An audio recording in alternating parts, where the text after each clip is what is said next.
And as a young teenager, I went ahead and made the foolish mistake of joining a gang. And so I got linked up with the Latin Kings, rolled with them for a while, saw a lot of things, got into a lot of issues. Hi, my name is Hernan Peña, I'm also known as Ernie Peña, and I'd like to share a little bit about my story, my life with you.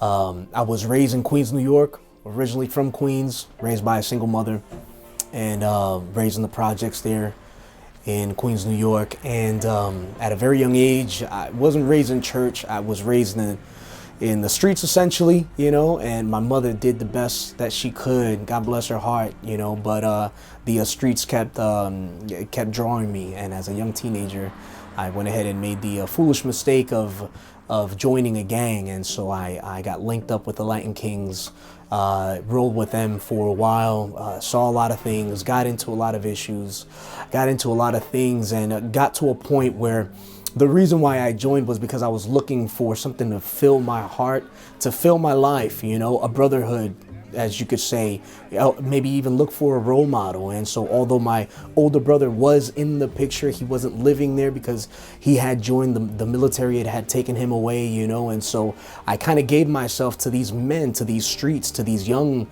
teenagers, you know, that I'd look up to, you know, what the gang life would offer. And I wanted that, you know, and I wanted to fill my life with that. And so fast forward, I was at a place where I had to leave, and I was given the option to move and relocate. I had to. And so I took the opportunity and moved over to San Diego, California, to live with my older brother, kind of start brand new, start fresh. And that's where I met my wife. And even through that relationship, you know, I had a lot of rejection that I was dealing with, a lot of things that we were working out.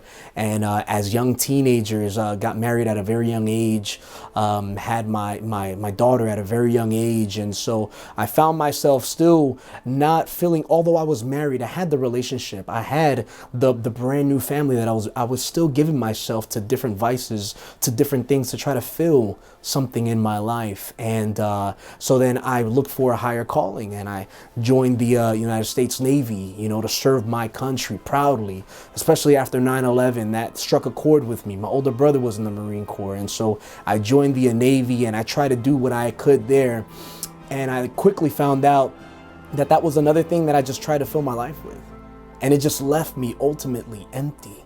Not only empty, but now I had the money to kind of support these different vices, to fall into a deeper hole of depression, of anger, of rage. And unfortunately, my family, my young family, was the recipient of that. And it wasn't up until 2006 that a man who was my barber, and I went to him because I was looking for, you know, the New York cut. And so he was well known, but he was a Christian man. And every single time that I sat in his chair, he would try to tell me about Jesus, and I'd block him off because I wasn't raised. I didn't see Jesus in the streets. I didn't see Jesus in the things that I was doing, because everything was blocked by what I wanted, my desire, the flesh, just things that I wanted to enjoy about the world. And so I clearly, I couldn't see Jesus. And it was one night that me and my wife had a really, really bad fight. And that took me I had an inspection the next day, so I went to go get my hair cut like I usually do from this brother. And as I'm sitting in this chair, here he goes again, tries to tell me about Jesus. But that night, I wasn't having it. I said, hey, listen, no disrespect. I don't want to hear anything about Jesus right now, bro, okay? And he just kind of paused for a minute, and he said, man, I just felt God wanted me to tell you that he can heal your marriage, but okay. And he continued to cut my hair, and it stopped me dead in my tracks, because here I was, a young, bitter man who gave himself to a lot of different things, try to fill his heart, my void, with a lot of different things, and I always ended up empty. And here was this man speaking something. He doesn't know what I have going on. But then God was able to use him to speak directly to me. And it was that day that he introduced me into a loving church. And he connected me with an individual that reached out to me and reached out to me and my family. And so they invited us to church, and it was January of 2006, in a Wednesday night midweek service, that me and my wife stepped into the church, heard the gospel of Jesus Christ, heard something. It was like a reflection of a mirror of who I was. And I bowed my head and I raised my hand and I said, I get it. The things that I've been doing haven't been working. I need to try Jesus. And I gave Jesus a chance. And that was the turning point in my life where everything changed. And from then on, it wasn't like from one day to the next, like a fairy tale, everything magically worked out. No. But from that day, I walked away from that altar, stood up, and I felt this heaviness off my shoulders.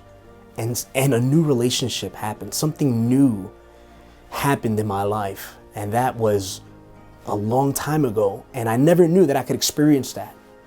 And so here I am today. I've been called. I've felt the call to preach the gospel of Jesus Christ.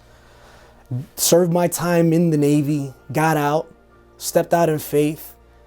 And with my wife and my 4 children, we decided to answer the call to preach the gospel. And here we are.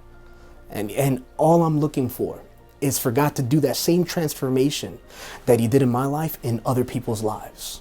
And so I invite you. I don't know where you are and I don't know what you've got going on, but I do know this. If God could take this kid from Queens, change his heart and completely transform it. If you would have told me 18 years ago, Ernie, one day you're going to be preaching the gospel, I'd say, get out of here. But here we are. And that's the power of Jesus Christ. You can tap into that. Come, join us, experience that power, and see what God will do for your life. Thank you.